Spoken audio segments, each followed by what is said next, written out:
ஐயப்பா சுவாமி பொன்னையப்பா ஐயனே பொன்னையப்பா சுவாமி எல்லாதொரு சரணம் இல்லையப்பா.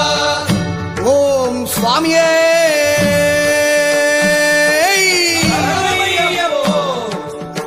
அறிந்தும் அறியாமலும் தெரிந்தும் தெரியாமலும் செய்த சகல குற்றங்களையும் பொறுத்து காத்தருள வேண்டும். ஓம் ஸ்ரீ சத்தியமான 18ஆம் படிமேல் வாழும் வில்லாளி வீரன் வீரமணி கண்டன் காசிராமேஸ்வரம் பாண்டிமலையாளம் அடக்கியாளும் ஓம் ஸ்ரீ ஹரிகரசுதன் ஆனந்த சித்தனையனையப்ப சுவாமியே.